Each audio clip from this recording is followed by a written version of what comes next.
Good morning दोस्तों। आज पहली बार इंडिया में मैं एक साथ एनेस्थेटिस्ट पेशेंट और सर्जन का एक रोल जो होता है वो मैं बता रहा हूँ गायनेकोमेस्टिया सर्जरी के लिए। क्योंकि पेशेंट को सबसे पहला होता है कि मुझे गायनेकोमेस्टिया है या नहीं है। उसके बाद वो सर्जरी के लिए कन्विंस होता है। उसके बाद उसको डर रहता है कि भाई एनेस्थेशिया वाइज कोई साइड इफेक्ट नहीं होगा। और उसके बाद उसका डर होता है कि सर्जरी कैसी जाएगी उसकी।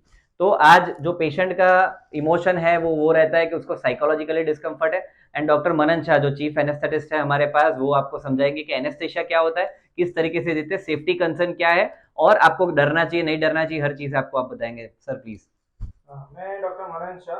मैं आपको आज एनेस्थीसिया के बारे में बताता हूँ। तो सबसे पहले हम पेशेंट को 6 घंटे भूखे पेट रखते हैं कि हम जो प्रोसीजर जो एनेस्थीसिया देते हैं उसमें एक सिडेशन रहता है, दूसरा पार्ट रहता है लोकल एनेस्थीसिया जो ट्यूमिसेंट एनेस्थीसिया है। तो पूरे प्रोसीजर के दौरान उससे पेन नहीं होता है, पेशेंट को कुछ पता नहीं चलता है। और एनेस्थीसिया ऐसा देते हैं कि जैसे ही प्रोसीजर खत्म होती है तुरंत पेशेंट होश में आ जाता है। तो हम तब तक अपने पेशेंट के साथ ही रहते हैं शुरू से अंत तक। और यहाँ पे पेशेंट एनेस्थेशिया की सेफ्टी के लिए हमारे पास सबसे हाईटेक इक्विपमेंट है, वो एनेस्थेशिया वर्क स्टेशन है। मल्टीपैरा मॉनिटर है जो पल्स, ब्लड प्रेशर के लिए और ऑक्सीजन लेवल देखने के लिए हमारे पूरे प्रोसीजर के दौरान जो हम देखते हैं उसके लिए हम रखते हैं। और एक डिफिब्रिलेटर मॉनिटर है, वो highest level of safety major है, वो भी हमारे पास यहाँ पे अवेलेबल है। तो कुछ भी डरिए मत, घबराइए मत। हम यहाँ पे एनेस्थेटिक पूरे प्रोसीजर के दौरान और प्रोसीजर के बाद भी आपके साथ ही है। आपको कोई भी दिक्कत हो तो यहाँ पे कांटेक्ट कीजिए, कोई भी क्वेश्चन हो, कुछ भी दिक्कत हो, कुछ भी पूछना हो, यहाँ पे हमारी टीम से आप पूरे कांटेक्ट कर सकते हैं। Thank you. So basically anaesthesia जो होता है वो सेफ्टी पॉइंट होता है और उसका ही लोगों को डर रहता है। और हमारे पास यहाँ पे 3500 से ऊपर गायनेकोमेस्टिया सर्जरी हो चुकी है, 3500 प्लस, एंड प्रॉब्ली सबसे हाईएस्ट इन इंडिया।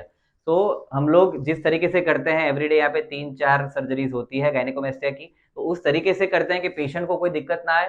पेशेंट 100% हमारे पर ट्रस्ट रख के आया हुआ है। तो कोई दवाइयों में भी हम लोग कोई छेड़खानी नहीं करते हैं। जो बेस्ट से बेस्ट क्वालिटी की दवाई आती है, बेस्ट से बेस्ट क्वालिटी के जो इंस्ट्रूमेंट्स आते हैं, जो स्टेरिलिटी है वो इंटरनेशनल स्टैंडर्ड से हम लोग मेंटेन कर रहे हैं। बिकॉज हमारे लिए ये रोज की 2 या 3 या 4 सर्जरी जैसा है, पर आपके लिए ये पूरी जिंदगी में एक ही बार होने वाली प्रोसीजर है। तो हम समझ सकते हैं कि आपका क्या इमोशन है, आपने पैसे खर्चे हुए हैं, इमोशन खर्चा हुआ है, आपका माइंड इसमें इन्वॉल्व है और आपकी लाइफ इसमें इन्वॉल्व है। तो हम नहीं चाहते हैं कि आपके साथ कुछ गलत हो। तो हमारी जो फ्रेंड्स, हमने एक नाम बनाया हुआ है, फ्रेंड्स ऑफ सर्जरी। तो एनेस्थेटिस्ट फ्रेंड्स ऑफ सर्जरी होते हैं, हमारे जो स्टाफ होते हैं वो फ्रेंड्स ऑफ सर्जरी में रहते हैं। इंस्ट्रूमेंट्स जो होते हैं वो सर्जरी में बेस्ट यूज करते हैं।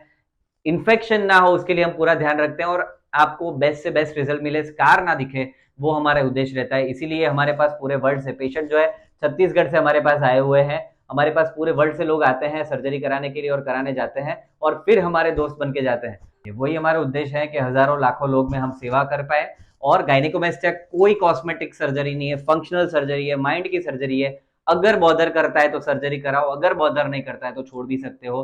पर वो आज भी नहीं निकलेगा, 10 साल के बाद भी नहीं निकलेगा। If it is bothering you, get it done. Completely safe है। हम लोग यहाँ पे आपकी सेफ्टी का कॉम्प्रोमाइज नहीं होने देते, और हमारी टीम है जो आपको कंप्लीट मंडे टू सैटरडे आपको कंप्लीटली फ्री ऑफ कॉस्ट में कंसल्टेशन करती है और समझाती है। और हर पेशेंट से मैं खुद बात करता हूँ। शायद टाइम लग जाता है, 2 4 5 10 दिन लग जाता है, इतने पेशेंट्स की इंक्वायरी आती है, पर लग जाता है। पर वो ऐसा नहीं होता है कि मेरे असिस्टेंट बात करते हैं। मैं खुद पेशेंट से बात करना चाहता हूँ और उनकी तकलीफ समझ के और उनको जो जेन्यून एडवाइस है वो देना चाहता हूँ कि आप कहीं पे भी ऑपरेट कराओ, पर ये आइडियल होता है। और शायद आपको ट्रैवलिंग कंसीडर नहीं करना चाहिए, बिकॉज गुजरात की, अहमदाबाद की कनेक्टिविटी बहुत ही अच्छी अभी हो गई है। आप ट्रैवल करके इधर आ सकते हो। पेशेंट आज फ्लाइट में आया हुआ है, सुबह को पेशेंट रायपुर में था, अभी मेरे पास है, और कल सुबह वो वापस रायपुर चला जाएगा। तो ये बहुत बड़ी बात नहीं, 1 घंटे का, 2 घंटे का, कहीं पे भी आप ट्रैवलिंग करो तो डिस्टेंस है अगर फ्लाइट में, या 1 दिन का ट्रैवलिंग होता है, 1.5 दिन का ट्रैवलिंग होता है अगर आप रेलवे में ट्रैवलिंग करो। सो आपको कंफ्यूजन है तो क्वेरी है, मेरी टीम का कांटेक्ट करो, आपको समझाएंगे कि क्या होता है और इसमें से बाहर निकालेंगे। Thank you so much friends.